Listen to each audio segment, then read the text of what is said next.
Hello and welcome to the Healing Channel. So glad that you joined us today. Today I want to share my personal journey in finding the Lord Jesus Christ. You might be a Hindu or a Muslim or a Buddhist, it doesn't really matter. God is looking for you. You might be looking for God, but God is looking for you. I didn't know that. I was raised as a Hindu and I came to this country to get educated, went to university, and I was messing around at university. So one year I failed my exams, and so I was at a party, just partying, messing about, and they were smoking this cigarette and drinking and whatnot. So I was smoking and drinking, but I was not doing any drugs. What I didn't know was that they had this long cigarette that had some drugs inside. Anyhow, I didn't want to look sort of uncool, if you like. So I said, okay, I will just take one puff and pass the cigarette on. We were all sitting on the floor, music was playing, Santana, in the old days. And so I took one puff of the cigarette, and suddenly I found myself at the ceiling. And I'm looking down at my body. Wow, I got so scared. What's happened to me? I'm at the ceiling and I'm looking down. What I didn't realize was that this was an out-of-body experience. If I had not come back into my body, I would have died. But fortunately, I came back into my body, and that night I was so scared. I was so scared. And anyhow, that was one of the things that led me to begin to search for meaning. In fact, ever since I was young, I didn't know what life was about. I didn't know what I was doing. And I thought when I grow up, I would understand all these things. My mother was a devout Hindu. She used to worship the sun, the moon, and everything like that.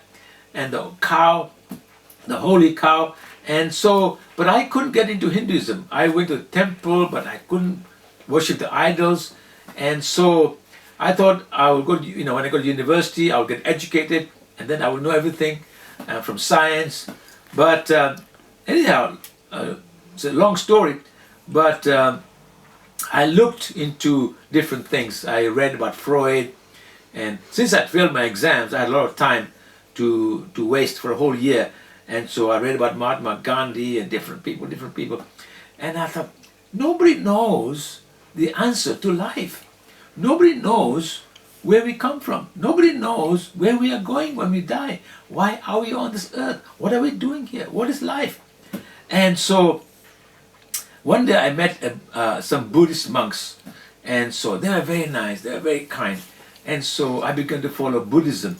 And so one day I said to them, did Buddha write any book, any story about this, how to find the meaning to life? And they said, no, Buddha did not say. Buddha said, find your own way. Don't follow me, find your own way. I said, but I'm looking for the way. And so I gave up Buddhism because it was very difficult to be detached from everything, and Buddhism was hard. And then I did the Buddhism, the meditation, Hindu meditation, trying to empty my mind. Again, it was very difficult trying to empty my mind, and then it was not possible to empty your mind, because the more I tried to empty my mind, the more it got filled. Breathing techniques. I followed Guru Maharaji, another guy, and all these things in those days. This is back in the 70s, and we used to have long hair and bell bottoms and high heels and peace and love, and this was the atmosphere. People were searching, people were doing drugs, and I was in that environment. Anyhow, I finished my exams, I got my degree, and having looked everywhere as an intelligent person to find meaning to life. I was not really looking for God. I was looking for meaning, purpose of life. And I said, there's no meaning. No one knows. It's not enough just to get married, have a mortgage. So I gave up searching. I said, there's no answer to life. And I said, let me just eat and drink and party and just have fun. Because when I die, and that's it. And so I bought a house in London, and I had some tenants. And the interesting thing about, I had these two girls who were my tenants, and they were very nice. So I said, you can stay in my house, But you see, this was the days of the Rent Act, and in those days, the tenants had more rights than the landlord. The tenant could refuse to leave, refuse to pay rent. They could go to the rent board, and so it was risky taking tenants into your house in those days. Back in the 70s, Harold Wilson was the Prime Minister of UK. Anyhow, so I took a chance. I took them into my house, and so every week they were paying their rent. No, I said, any complaints? No complaints. And they were cleaning the house. They were making curtains. They did my garden. They were cooking and everything. And I said, wow, these are very nice people. I'm a very lucky landlord. And, but I was not a happy person. I was lonely.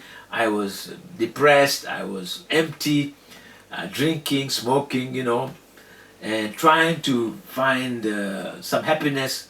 Maybe you are looking for happiness. I was looking for happiness. I noticed one thing about these two girls. They were not around on Sundays. All morning till evening, they were gone. So I asked them, I said, where do you go on Sundays? You seem to disappear. They said, we go to church. I said, you're religious. Oh no, we're not religious. So I said, how can you go to church and not be religious? Anyhow, I said, besides that, I said, you're very nice. You're very kind. And the thing I really noticed about them, that they had peace and joy. Wow. I was looking for peace and I was looking for happiness. I said, you have peace, you have joy, you are so happy. What makes you happy? They said, Jesus. So I said, who is Jesus? You see, I was a Hindu. I had never, can you imagine, living in England, I'd never heard about Jesus. I said, who is this Jesus? I thought he was some guru. So I said, does Jesus make you happy? He said, oh yes. So I said, can I meet this Jesus? Oh yes, of course. I said, where can I meet him? I said, he said, oh, he comes to our church. I said, oh, okay, I will come to your church to meet this Jesus. Anyhow, I went to that church. It was a Sunday evening service. And there were a lot of young people. They were playing the guitar. They were singing. Everybody was so happy. There was such a wonderful atmosphere. Wow. I had never experienced this before. I said, what is this? And it was so light and bright in the building. And so the man was speaking, and I didn't understand what he said.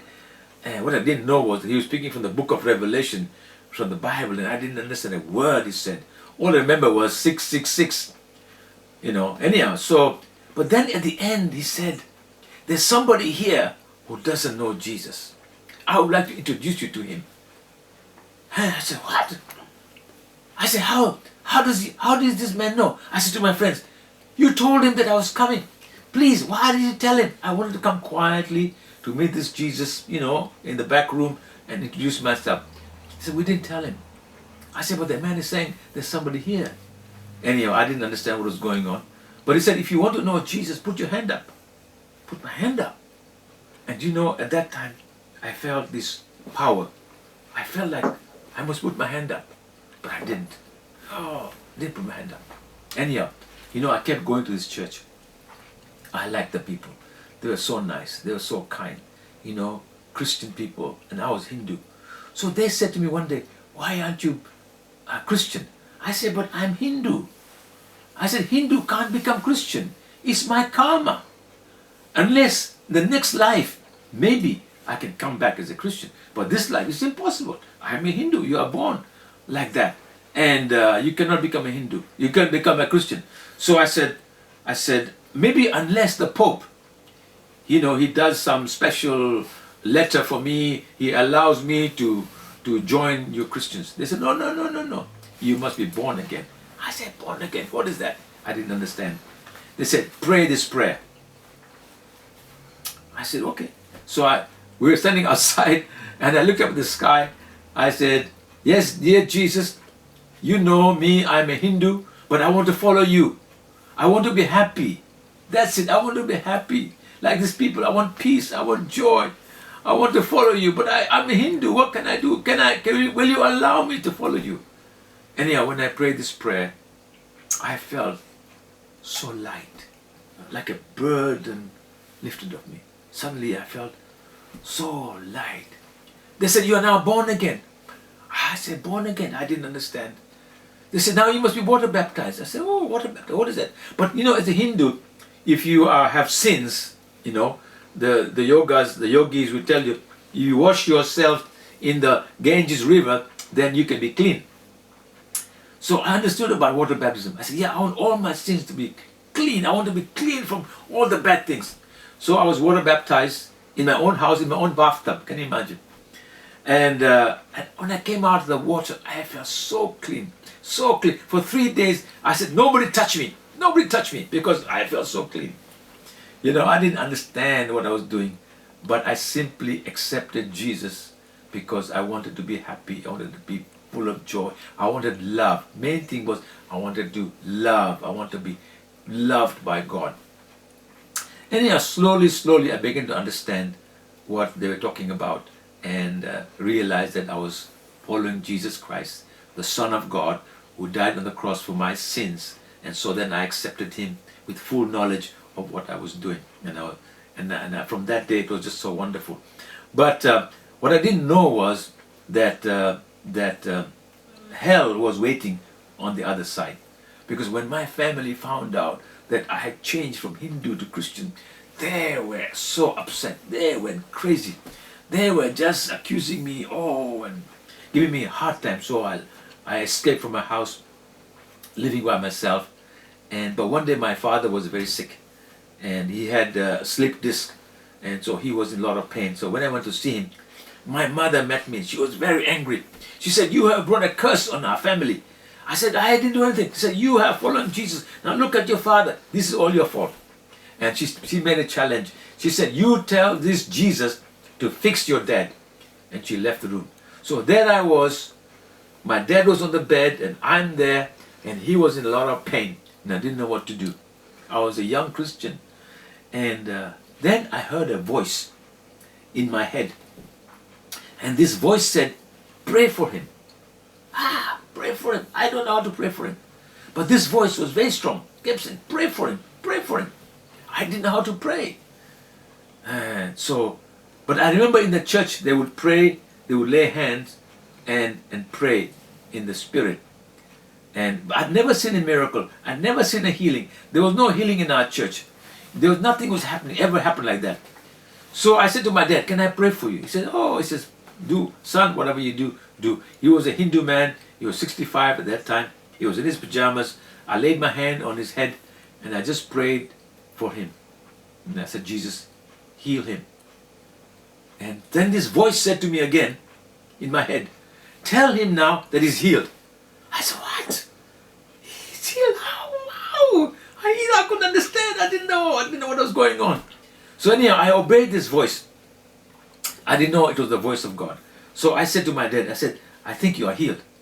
So my dad, he's looking for the pain. He can't find the pain. He goes crazy. He jumps out of bed. He's shouting. He said, oh, wonderful. He puts on his clothes. He said, let's go, let's go, let's go. He's been in bed for 3 weeks, and now we're rushing out of the house.